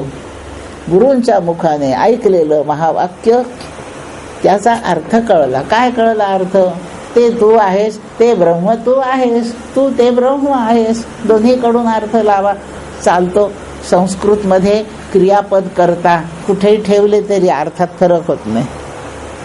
तत्त्वम असी आणि त्वम तत् असी एकच अर्थ होतो. एक बारकावा वेगळा आहे, पण आता काही तो घेत नाही. पण तत्त्वम असी, ते तू आहेस, तू ते आहेस, एकाच अर्थाने दोन्ही वाक्य बघायचे. तू ब्रह्मरूप आहे एवढंच गुरु बोलतात. ह्या वाक्याचा अर्थ ते तू आहेस, या वाक्याचा सरळ अर्थ तत् म्हणजे ते, त्वम म्हणजे तू, अशी म्हणजे आहेस. यातला करता त्वम आहे, म्हणून त्वम तत् असी असं अन्वय लावला. एवढे शब्द परोक्षपणे कळले. शब्दाचा अर्थ कळणे इतके शिकलोय आपण, हे परोक्षपणे कळले. आता अपरोक्षपणे आपण खरंच ते आहे अशी अनुभूतीच आली पाहिजे. त्या कैरीला कळलं पाहिजे आता मी आंबा आहे. तिला आधी काय भाव दिले आंबे, कैऱ्यांबद्दलही आपण विचारतो. काय भाव आहेत आंबे, म्हणजे कैऱ्या काय भाव, असंच अर्थ आहे. त्या कैरीला मी आंबा आहे असं शब्दांनी कळलं, पण अनुभवाने कुठे कळलं. तिला अजून झाडावर काही दिवस पिकायला पाहिजे, मग झाडावरून खाली उतरायला पाहिजे. झाडावरून उतरली म्हणजे काही काळ एकांतात जायला पाहिजे, त्याच्याशिवाय पिकत नाही. ती हवेत झोके घेत राहिली ना तर पिकतच नाही, लक्षात ठेवा. आणि म्हणून काही आंबा उतरवला जातो, त्याचा माच किंवा आढी लावली जाते, तो पिकवला जातो. तो पिकलेला आंबा रसाला काय उपयुक्त होतो. आणि ज्या काही आंब्याचं लोणचं करायचं आहे ना, त्या कैऱ्या उतरवित नाहीत. इकडे रस सुरू आहेत, अर्ध्या कैऱ्या उतरवून झाल्या आणि अर्ध्या कैऱ्या लोणच्यासाठी उतरवल्या जात नाही, त्या झाडावर ठेवल्या जातात. वाऱ्याबरोबर झोके घेत राहतात, मजा करीत राहतात, पिकतच नाहीत. आणि ते पिकत नाही, त्याचं मग काय करायचं, लोणचं घाला. त्याचं काय करायचं, लोणचं घाला. तिथून म्हण निघाली आहे, त्याचं आता काय करायचं. रसाच्या उपयोगी नाही, फार आंबट म्हणून खायच्या उपयोगी नाही, त्याचं आता काय, लोणचं घाला. त्या जर अशा विहार करीत राहिल्या ना, मजा मौज करीत राहिल्या ह्या भौतिक विषयामध्ये, तर पिकतच नाही. आणि म्हणून त्यांना पिकण्यासाठी काय ते एकांत काळी भजावा, समर्थांच्या अभंगातली श्लोकातली रमाकांत एकांत काळी भजावा. आणि म्हणून त्या कैऱ्यांना उतरवायचं, उघड्यावर नाही ठेवायचं, मग ते इकडे इकडे पाहत बसतील, पाहू नाही द्यायचं, म्हणून गवतानी झाकून टाकायच्या. आणि अशा 1-4-6 दिवस ठेवल्या की पिकतात. आणि तीच कैरी आंबा बनते. त्या कैरीने विचारलं कोणाला तरी, मला सगळे आंबा म्हणतात, ते विकायला आंबे आले, तशी मी नाहीये, पण मी आंबा कशी होईन? ह्या सगळ्याचा त्याग कर, या विषयांचा त्याग कर, ही सगळी क्रीडा बंद कर आणि ह्या क्रीडेतून बाहेर निघ आणि एकांत काळी भजन करायला जा. असं झालं असताना तूच आंबा होशील, तिच्याहून आंबा वेगळा नाही. ह्या प्रपंचातल्या ह्या क्रीडांमधून, या विषयाच्या पसाऱ्यातून, भोगामधून आपल्याला असंच थोडं निवृत्त व्हायला पाहिजे. आणि ही निवृत्ती मिळवली म्हणजे मग याच्या विस्मरणात जायचं आणि त्याच्या स्मरणामध्ये आपल्याला कोंडून घ्यायचं. याचं स्मरण बंद केलं, याचा वेध बंद केला, याच्या आकर्षणात जाणं बंद केलं, याच्या भोगाची हौस बंद केली की याच पसाऱ्यात एकांत असतो. एकाचा विचार करीत बसणे हाच एकांत आहे. म्हणून एवढ्या स्मरणात तू जाऊन पड. असं जे करणे आहे, त्या कैरीने त्या आढीमध्ये राहण्याचा तिथला जो कार्यक्रम आहे, त्याचं नाव श्रवण आहे. म्हणजे ते त्या अर्थाशी सतत चिंतनात जाऊन पडणे, याला श्रवण म्हणतात. ध्वनी ऐकणे, मी बोलते ध्वनी ऐकला जातो, याला नाही श्रवण म्हणत. शब्द सुरू आहेत बोलणाऱ्याचे, तेव्हा ऐकायचा ध्वनी नाही, अर्थ ऐकायचा. एखाद्या पोराला म्हटलं मोठा शहाणा आहेस, ध्वनी काय ऐकला? शहाणा. अर्थ काय ऐकला? वेडा. जेव्हा कोणाला मी म्हणते तू फार शहाणा आहेस, या वाक्यातला शहाणा हा ध्वनी आहे, पण त्याचा अर्थ वेडा असा आहे.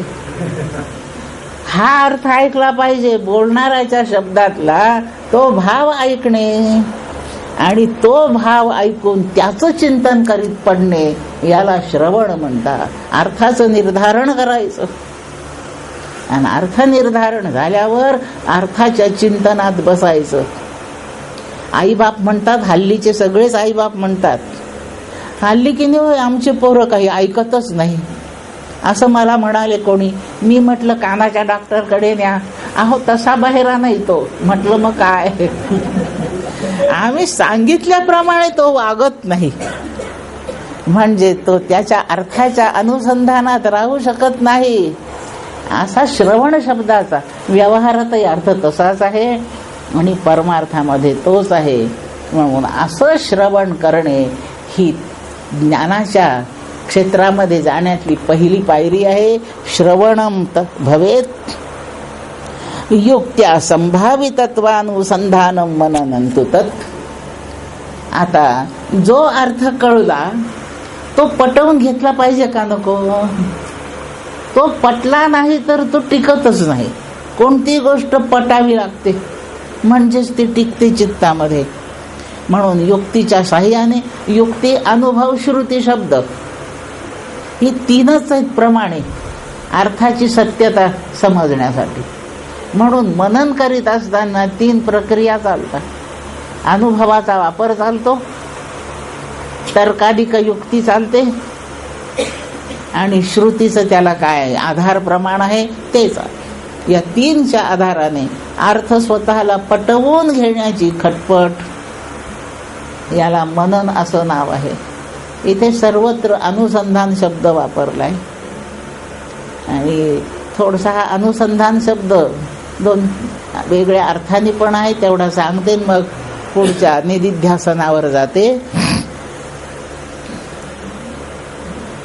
योग प्रक्रियेमधून जर आपण साधना करीत असू, चिंतनाची साधना अष्टांग योग किंवा राजयोगाच्या द्वारे करीत असू, चिंतन कशात तरी चित्ताला स्थिर ठेवणे असं चिंतन जर करीत असू आणि आपण आधाराला राजयोग धरलेला आहे, आपली संपूर्ण साधना योगाची आहे, योगामधून चाललो आणि असा चिंतनामध्ये जेव्हा स्थिरावतो, तैलधारावत चिंतन चालतं, एकाच प्रत्ययात चित्त राहतं, तेव्हा त्या अवस्थेला ध्यान असं नाव आहे.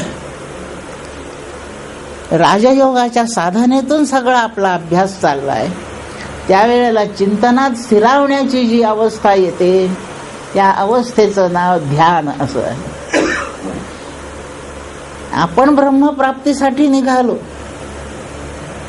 आणि त्यावेळेला एक स्थिती अशी आपल्याला येऊनच जाईल की आपण त्या भक्तीच्या एका टप्प्यावर स्थिरावू आणि एकाच प्रत्ययात अनुभूतीत आपण स्थिर राहून जाऊ. चिंतनाची ती अवस्था असेल आणि ज्याची आराधना चालू आहे, ज्याच्यावर प्रेम म्हणजे भक्ती करणं चालू आहे, त्याच्याशिवाय दुसरा प्रत्यय राहणार नाही. तेव्हा चित्ताची जी अवस्था आहे ती योगातून जी ध्यानाची अवस्था आली तशीच आहे, पण साधन भजलंय भक्तीचं तेव्हा त्याला अनुसंधान असं नाव आहे. आचार्यांनी व्याख्याच तशी केली आहे. भक्ती कारण सामग्र्या मुक्ती कारण सामग्र्या भक्तिरेव गरीयसी स्वस्वरूपानुसंधानम भक्तिरित्यभिधीयते. भक्तीची व्याख्या अनुसंधान अशी आहे. अवस्था ध्यानाचीच असते, पण साधन भजलंय भक्ती हे, योग नाही भजला, तेव्हा अनुसंधान. आता श्रवणाधिक गुरुसेवा करून श्रवण चित्तशुद्धी इत्यादीच्या द्वारा समाधी षटक संपत्ती मिळवली आहे, साधन चतुष्टय संपन्न झालाय आणि आता चिंतनात स्थिरावलाय. एकसारखं तेच चिंतन, तोच विषयात प्रत्यय देतोय, दुसरा प्रत्यय नाही. आता अशी स्थिती ज्ञानाभ्यासाच्या रीतीतून आली आहे. तेव्हा त्या स्थितीमध्ये त्याला निदिध्यासन असं नाव. अवस्था अगदी एकच आहे, पण त्यासाठी भजलेलं साधन भक्ती तेव्हा अनुसंधान, ज्ञान तेव्हा निदिध्यासन आणि योग तेव्हा ध्यान. आणि हे तीन शब्द एकमेकाच्या ऐवजी वापरले तरी बिघडत नाही. आणि असं लक्षात ठेव, इथे अनुसंधान म्हणजे त्या ठरलेल्या अर्थाच्या चिंतनात स्थिरावणे असा अर्थ आहे. अर्थाच्या चिंतनात स्थिरावणे श्रवण अर्थ झाला, आणि अर्थ समजावून पटवून घेण्यामध्ये स्थिरावणे याला मनन असं नाव आहे. याच्या पुढे ताभ्याम विचिकेच्छेर्थे चेतता स्थापितस्य तत् एकतानत्व मेतद्हि निदिध्यासनमुच्यते. आता पटला अर्थ म्हणजे आता तो अर्थ न सोडताना चित्ताने त्याच्यावर स्थिर राहायचं, त्या चित्तामध्ये त्या अर्थाला आता स्थापन करायचं. आणि आता भान फक्त त्या अर्थाचंच आहे. पटवून घेण्यामध्ये द्वैत पुष्कळ चालू आहे, प्रक्रिया पुष्कळ चालू आहेत, प्रमाण पुष्कळ वापरली जात आहेत. हे सगळं बंद झालं, अर्थ निश्चितपणे पटला आहे. फक्त त्या अर्थावर आता स्थिर होण्याचं काम राहिलं आहे. तेव्हा ते निदिध्यासन आहे. चित्तात एकच अर्थ स्थापन केलेला आहे. आता सगळी चिकित्सा करून पूर्ण संपली आहे आणि याप्रमाणे निदिध्यासन आहे. निदिध्यासनाची पक्वदशा जेव्हा येते, ध्यानाच्या पक्वदशेला समाधी असं नाव आहे. निदिध्यासनाच्या पक्वदशेला समाधी म्हणायला हरकत नाही, पण त्याला साक्षात्कार असं नाव आहे. म्हणून श्रवण मनन निदिध्यासन साक्षात्कार. तिकडची अंतरंग साधने धारणा ध्यान समाधी अशी आहे. याप्रमाणे ह्या तीन गोष्टींचा अर्थ आपण समजावून घेऊ. ध्यातृध्याने परित्यज्य क्रमाध्ययैक गोचरम निवात दीपवच्चित्तम समाधिरभिधीयते. समाधीची व्याख्या आहे, आता चित्त काही हालचालच करीत नाही. निर्वात प्रदेशामधली दिव्याची ज्योत जशी स्थिर असते, खांब इथं स्थिर असतो. मग समाधी अवस्थेला खांबाचा दृष्टांत का नाही दिला? मेरू पर्वताचा का नाही दृष्टांत? मेरू पर्वतासारखा स्थिर, खांबासारखा स्थिर, दगडासारखा स्थिर. स्थिर वस्तू खूप आहेत ना, याचा नाही दृष्टांत दिला. अंतःकरणाच्या स्थिरतेला निर्वात प्रदेशात तेवत असलेल्या ज्योतीचा दृष्टांत दिला. काय फरक आहे? काय कारण आहे? चित्त चैतन्याने प्रकाशित आहे आणि हे पर्वत खांबन हे सगळे दगड धोंडे हे जड आहेत. जडाच्या स्थिरतेला पराक्रम कशाला पाहिजे? ते जड देवाने करून ठेवले. आपल्याला साधनाने चंचलाला स्थिर करायचं. चित्त चंचल आहे, त्याला स्थिर करायचंय.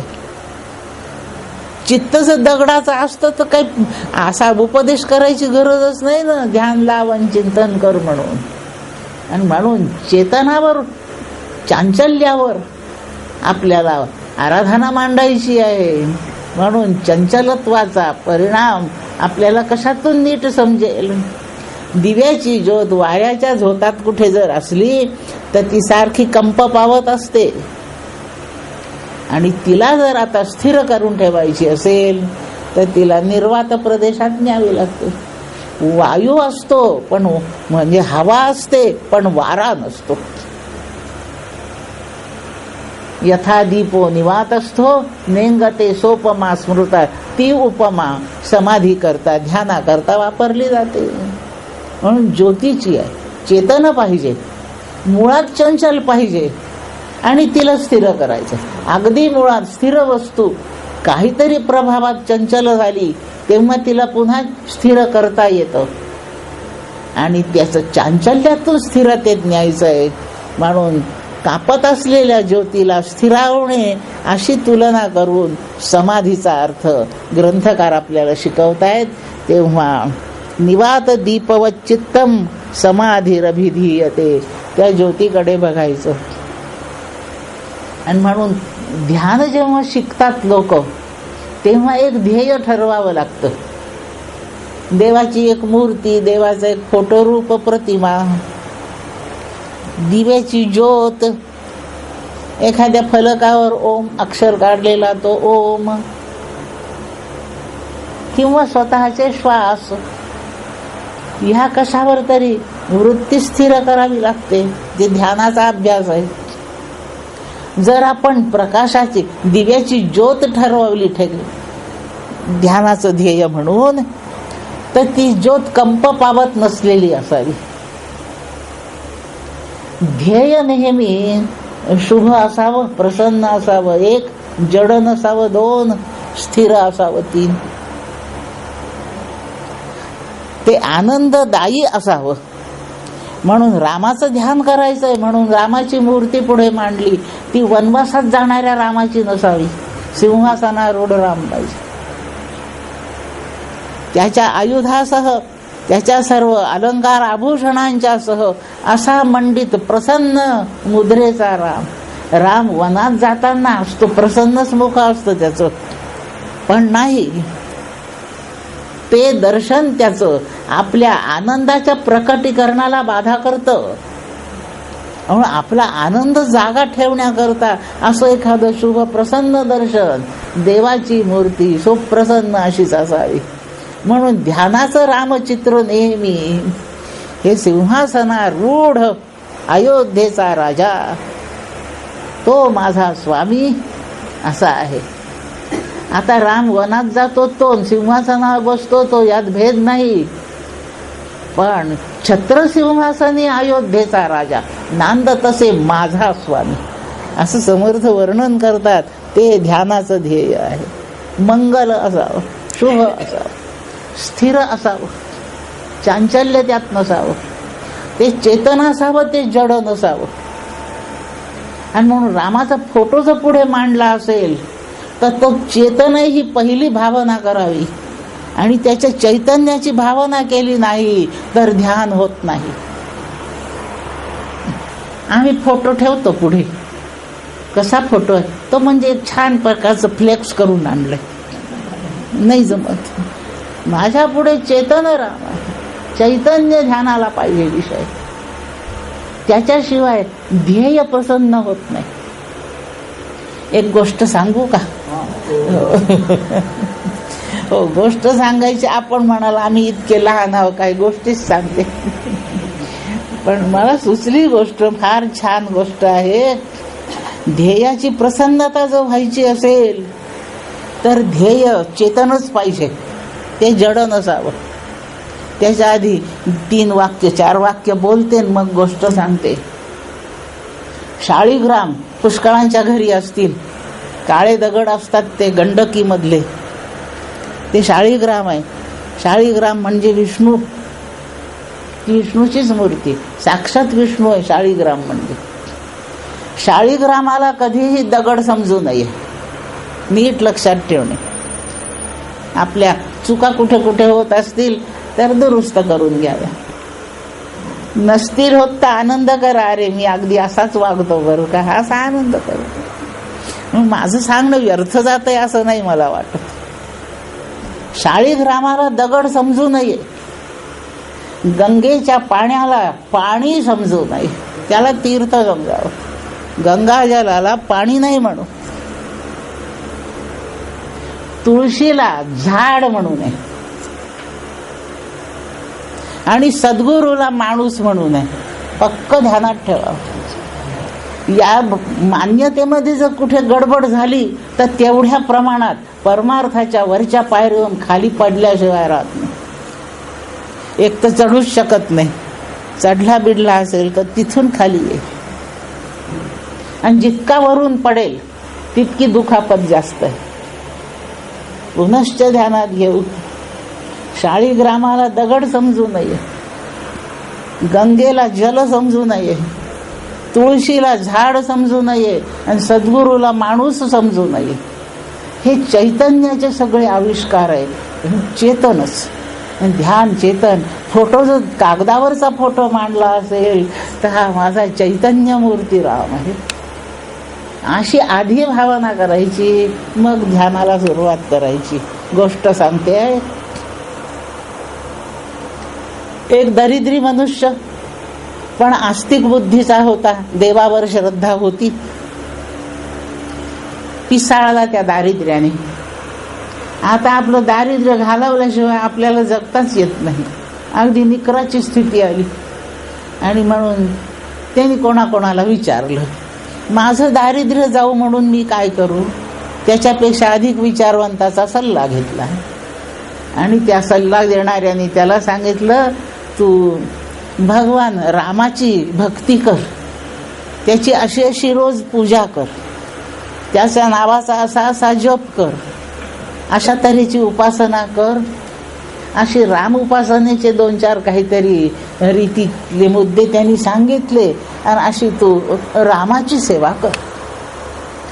त्यात पूजा करायला विसरू नको, रोज पूजा कर. ती दिवसातून कमीत कमी 2दा कर, सकाळ संध्याकाळ. असं 1 वर्षभर कर, तुझं संपूर्ण दारिद्र्य जाईल. काय निष्ठेने हो.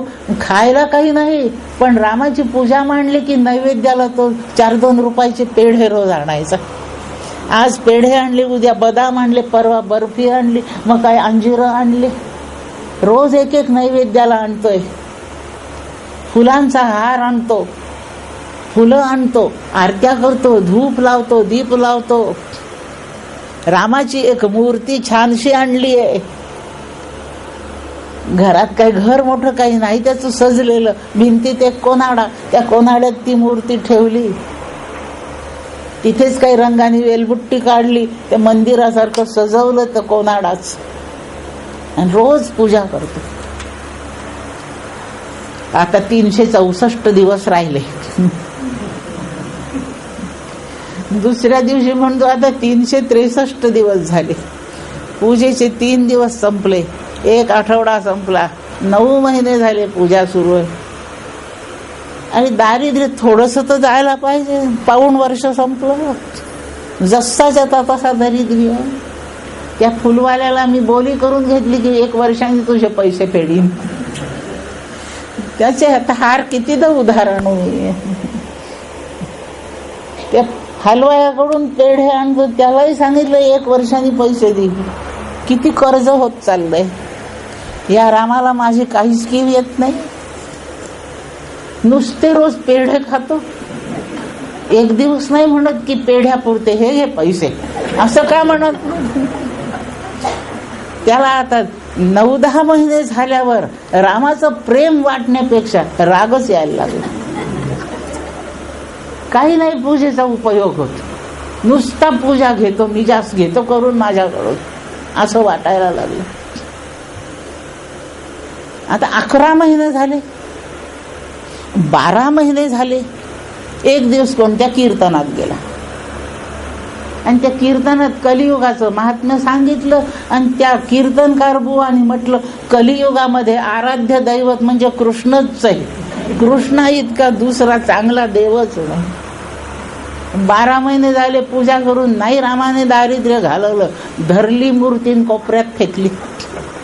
कृष्णाची मूर्ती आणून बसवली. आता कृष्ण माझं दारिद्र्य नक्की घालवी. पुन्हा तशीच पूजा चालली. नैवेद्य, धूप, दीप, आरत्या सगळं चाललंय. पहिल्याच दिवशीची पूजा समय लावून ठेवलेली आहे. निरांजन प्रज्वलित केलेली आहे. नैवेद्याचं पात्र भरलेलं आहे. फुलं आहेत, हार आहे, सगळं आहे. काही काही उपचार करून झाले. 16 पैकी काही उपचार झाले करून.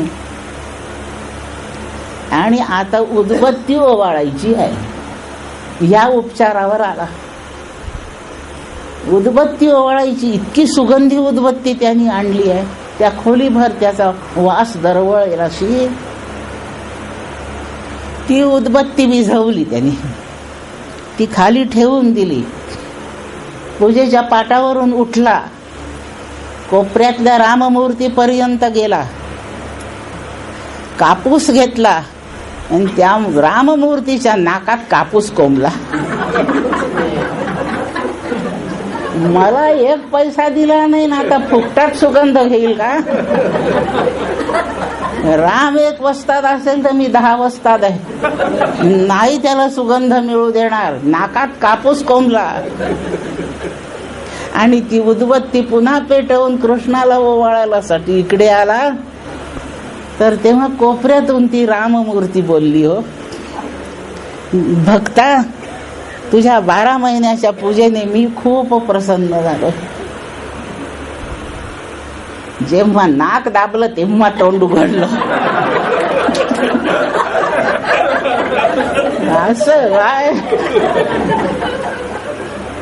इतके दिवस नाही प्रसन्न झाला, आज का प्रसन्न झाला. तुझं कृष्णाशी वैर आहे काय. मी कृष्णाची पूजा करतो हे तुला पाहवत नाही का. तसं नाही बेटा भक्ता. तू इतके दिवस मला धूप दीप जेव्हा दाखवलं तेव्हा मला जडमूर्ती समजला. आज मला सुगंध येतो हे माझं चैतन्य तू मान्य केलंस. आपलं ध्येय, आराध्य, उपास्य जे काय असेल ते हे चेतन समजल्याखेरीज प्रसन्नता नाही लक्षात ठेव. काय रहस्य असतं एक एक गोष्टीत. विनोदी भाग सोडून द्या, पण शाळीग्रामाला कधी दगड समजू नये हे ध्यानात ठेवावं.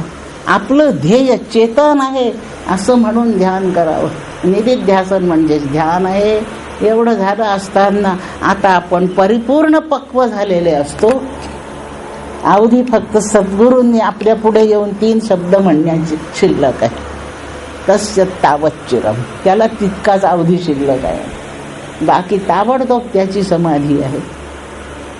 याप्रमाणे हा निधिध्यासन, पूर्वीचं मनन, त्याच्या आधीचं श्रवण आणि साक्षात्कार म्हणजेच समाधी एवढ्याचं वर्णन या ठिकाणी येतं आहे. हे आपण आता थोडक्यामध्ये पाहिलं. याचं विवेचन पुष्कळ अधिक आहे, पण ते विवेचन आपण तिथेच थांबू.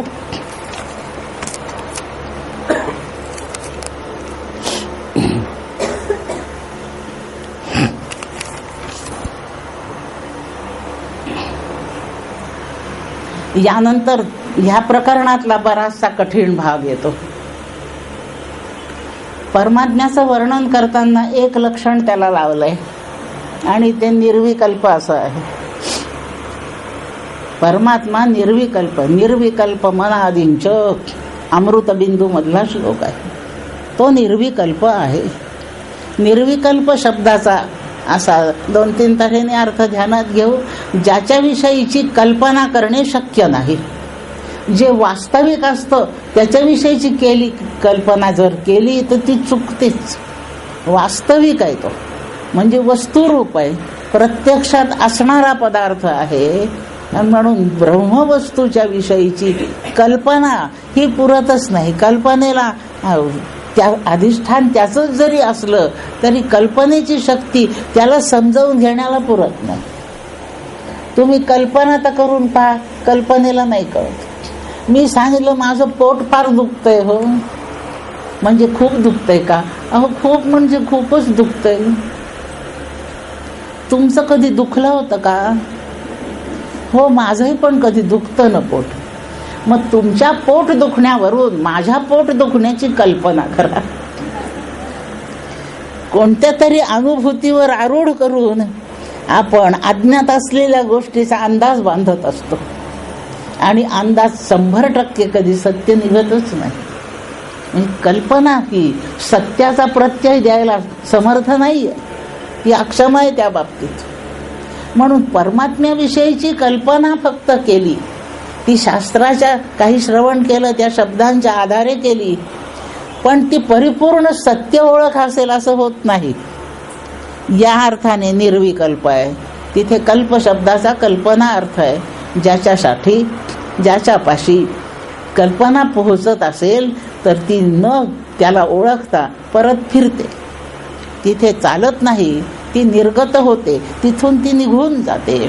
म्हणून तो निर्विकल्प या अर्थाने आहे. दुसरं, जेव्हा काहीतरी पर्याय असतात त्या सगळ्या पर्यायांना विकल्प असं म्हणतात. म्हणजे उदाहरण, सगळ्यांनी आपण परीक्षा दिलेल्याच आहेत. त्या परीक्षेच्या प्रश्नपत्रामध्ये एक प्रकारचा प्रश्न असतो, खालील पर्यायांच्या पैकी योग्य पर्याय निवडा. तो मल्टिपल चॉईसचा प्रश्न आहे.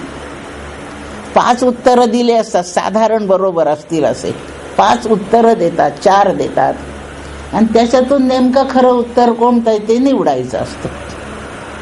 त्या 4 उत्तरांना पर्याय असं नाव आहे. त्यातलं एक सत्य उत्तर असतं, 3 सत्य नसतात, पण जवळजवळ सत्य असल्यासारखे असतात आणि म्हणून ते दिलेले पर्याय उत्तराचेच प्रकार असतात.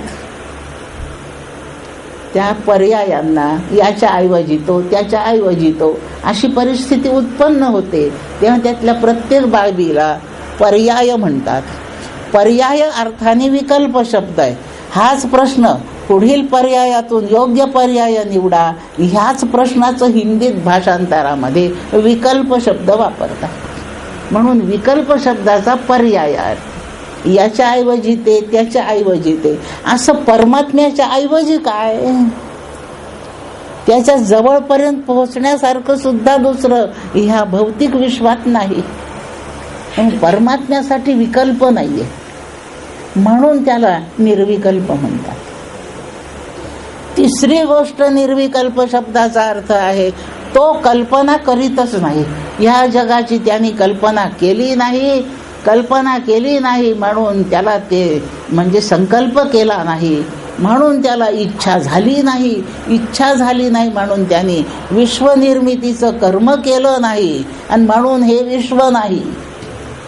अशी तो कल्पनाच करीत नाही, म्हणून तो निर्विकल्प आहे.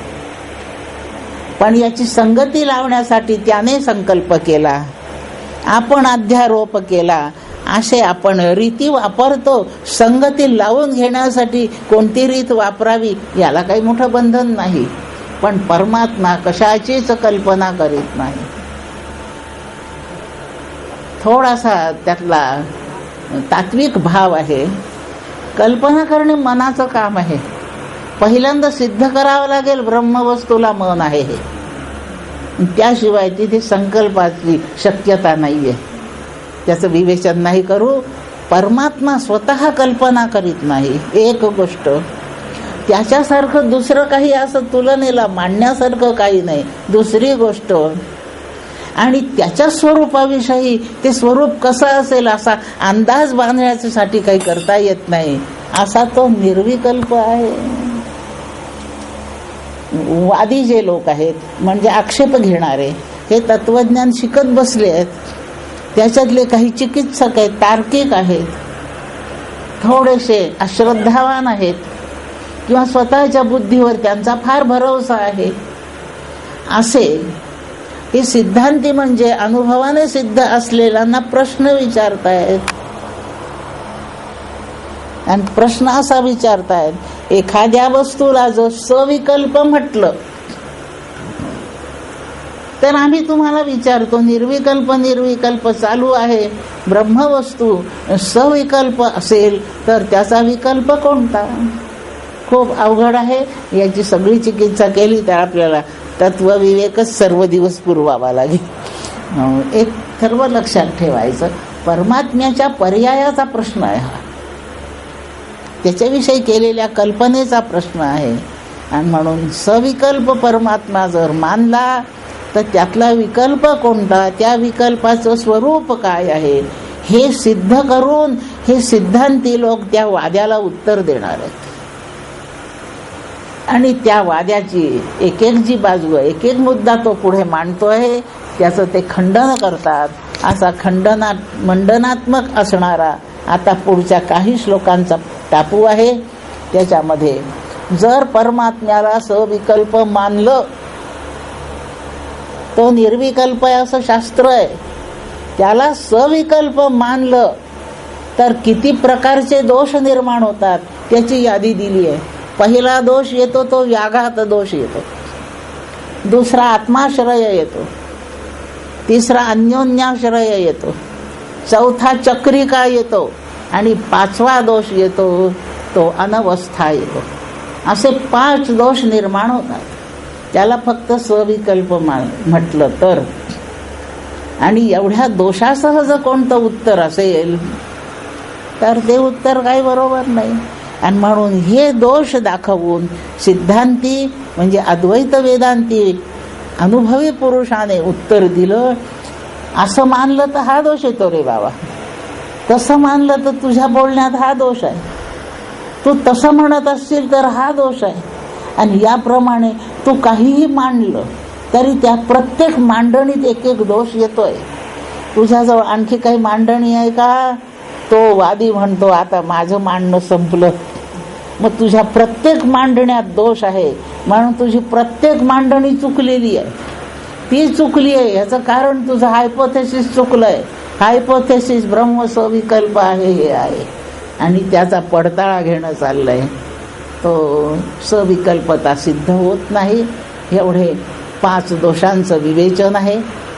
त्याच्यासाठी आपण केव्हा तरी स्वतंत्र बसू आणि त्याचं विवेचन ऐकू. दोषांचं स्वरूप काय आहे, चक्रिका दोष काय, कशाला म्हणायचं, आत्माश्रय दोष कशाला म्हणायचं, अनवस्था दोष कशाला म्हणायचं, याचं स्वतंत्र विवेचनाचा आपण केव्हा तरी भगवत योजनेप्रमाणे वर्ग घेऊ. आणि त्याप्रमाणे 5 वाजताचा पर्याय विकल्प मान्य करण्यासारखा नाही. हा विकल्प मान्य होईल आज असं नाही वाटत आहे. पण याचं उत्तर आपणाला मिळेल, माझ्याचकडून मिळालं पाहिजे असं काही नाही हो. आपली जिज्ञासा पूर्ण करणारा कोणी भेटून जाईल. आपली जिज्ञासा तळमळीने तीव्र व्हावी. तीव्र जिज्ञासेला उत्तर देणारा ईश्वर योजना करीतच राहतो. तेव्हा एवढी श्रद्धा असू द्या, या दोषांचा अर्थ आपल्याला कळल्याशिवाय राहणार नाही. तो कळवून देणारा सोर्स कुठे असेल हेही मला सांगणे अवघड आहे, पण त्या दोषांचा अर्थ आपल्याला निश्चितपणे कळेल. एवढे सगळे दोष निर्माण होतात. म्हणून श्रुतीने ब्रह्माचं जे वर्णन केलं तो वर्णन करण्यासारखा पदार्थ नाही. पण आपल्याला परोक्ष ज्ञान करून दिल्याखेरीज आपल्याला अपरोक्षाकडे जाता येत नाही हो. म्हणून श्रुतीने इतकं वर्णन केलं. श्रुतीने खरं वर्णन नेती नेती असंच केलं. पण आपल्याला नुसत्या नेती नेतीवरून तिथे पोहोचणं खूप अवघड आहे. नुसत्या निषेधाने नाही पुरत, म्हणून विधिलक्षणे सांगावी लागली. पण विधिलक्षणामध्ये सांगितलं तो अज आहे, जन्मत नाही असं सांगितलं त्याचं वर्णन. तो जन्मत नाही याचा अर्थ आपल्याला कळतो का? कळतो. कशाच्या आधाराने कळतो? आपण जन्मतो या आधारावर कळतो. म्हणून जो अर्थ अजचा आपल्याला कळतो तो सापेक्ष कळतो. लक्षात ठेवा, अजचा निरपेक्ष अर्थ नाही उमजत आपल्याला. आपण जन्मतो हे इतके सगळे जन्मतात, कुत्रे मांजरं जन्मतात, झाडं झुडपं जन्मतात. ह्या जन्माच्या अनुभवावरून तो जन्मत नाही असं ठरवलं. पण हा आधार नाही घेतला तर तो अजन्म आहे याचा अर्थ उमजत नाही. निरपेक्ष अर्थ कळणं अवघड आहे, आपल्याला सापेक्ष अर्थ कळतो. पण सापेक्ष हो का होईना अर्थाचा अंदाज बांधायचा म्हणजे आपल्याला परोक्ष ज्ञान व्हायचं. एवढ्यासाठी श्रुतींनी काही काही विशेषणे वापरून त्याचं वर्णन केलं. की त्याची काही विधिमुखाने सांगितली, काही निषेधमुखाने सांगितली, अशी लक्षणे आहेत.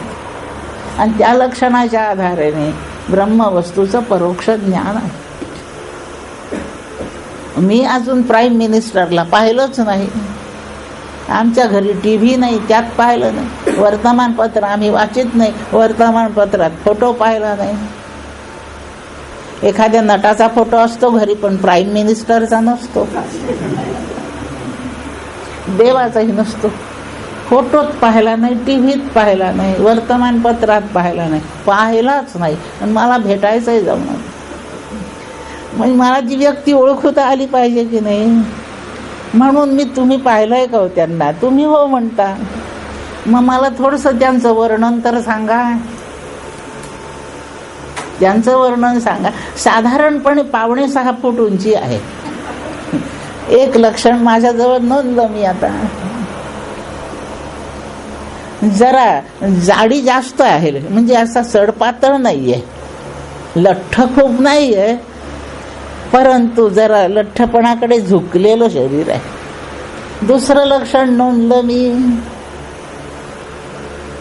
हिंदीतच बोलतात फक्त. तिसरं लक्षण नोंदलं, ते व्याख्यानाला उभे नाही राहत, बसून व्याख्यान करतात. चौथं लक्षण नोंदलं. असे तुमच्याकडून जे लक्षणं मी ऐकून घेतली, हे माझं प्राईम मिनिस्टरच्या विषयीचं परोक्ष ज्ञान आहे. आता भेटल्याशिवाय गत्यंतर नाही, मला जायचं भेटायचंच आहे. आणि म्हणून एखादा दिल्लीमधला राजकीय समारंभ शोधला, तिथं बातमी मिळाली की याचा समारंभाच्या उद्घाटनाला प्राईम मिनिस्टरच येणार आहे. त्यांच्याबरोबर पुष्कळांचा ताफा आला हो. एकदम त्या व्यासपीठावर 7-8 जण आले. जरा लठ्ठकडे जमा, 5.5 फूट उंच, टोपी घालतात, फेटा घालतात, असं सगळं पाहिलं. आता यातला कोण? म्हणून ते व्याख्यान करायला सुरुवात करेपर्यंत वाट पाहिली. बाकीच्या लोकांनी उभं राहून काय प्रास्ताविक वगैरे वगैरे केलं. हा उभं राहून बोलला तेव्हा हा प्राईम मिनिस्टर नाही. आता जो बसून बोलला, एवढं एक लक्षण लागू पडलं आणि हा प्राईम मिनिस्टर आहे. काही काही लक्षणे शब्दांनी समजावून घ्यावी लागतात आणि मग अर्थाने समजतात. परोक्षपणे ज्ञान व्हावं लागतं, त्याच्याशिवाय अपरोक्ष होणे अवघड जातं. आणि म्हणून श्रुतीने ब्रह्म ओळखण्यासाठी परोक्ष ज्ञानाची व्यवस्था म्हणून ब्रह्माचं इतकं सारं वर्णन केलं. आणि शेवटी म्हणते त्याचं वर्णन नाही करता येत, नाहीच करता येत. तो खूपच सुंदर आहे हो. खूप म्हणजे किती सुंदर, यांच्या इतका हे तर काहीच नाही हो त्याच्यापेक्षा. मग ते त्याच्याही पेक्षा म्हणजे किती सुंदर. कोणाशी तुलना करू असं सुंदर कोणी नाही. तुम्ही प्रत्यक्ष पहा. म्हणून वस्तूचा प्रत्यक्षच परिचय म्हणजे अपरोक्ष साक्षात्कारातच वस्तू कळते. त्याच्यापूर्वी सगळं कळणं परोक्ष असतं, शब्द पातळीवर असतं. या शब्द पातळीवर कळवून घ्यावं तेवढ्यासाठी ही प्रवचने आहे. आणि आता प्रत्यक्ष कळायचं असेल तर काकांनी एकदा हात असा केला पाहिजे, बस. तेवढा त्यांचा हात असा झाला की ब्रह्मवस्तू नक्की कशी आहे याचा साक्षात्कार आपल्याला होईल. परोक्ष ज्ञान सांगण्यापुरते आम्ही आणि साक्षात्कार करवण्यापुरते ते. भागत त्याग काकांच्या भाषेत जबाबदारीचे 2 भाग केले. एक मी स्वीकारला परोक्ष ज्ञान करवण्याचा आणि अपरोक्ष साक्षात करवण्याच्या भागाचा त्याग केला. गमतीचा भाग सोडून द्या, पण परोक्ष ज्ञान ब्रह्माचं करून घ्यावं. त्यासाठी श्रवण मनन निधिध्यासन करावं. इथपर्यंत कर्तृतंत्राचा भाग आहे आणि इथून पुढे साक्षात्काराचा वस्तुतंत्र भाग आहे. या पुढील श्लोक पुढच्या प्रवचनात पुढच्या वक्त्यांनी सुरू करावं असं त्यांना विनंती करून थांबते.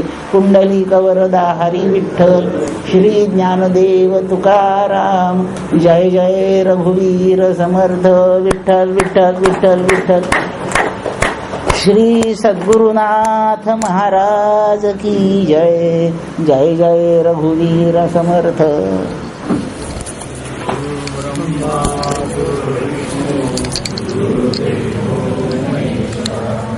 गुरु साक्षात् परब्रह्म तस्मै श्री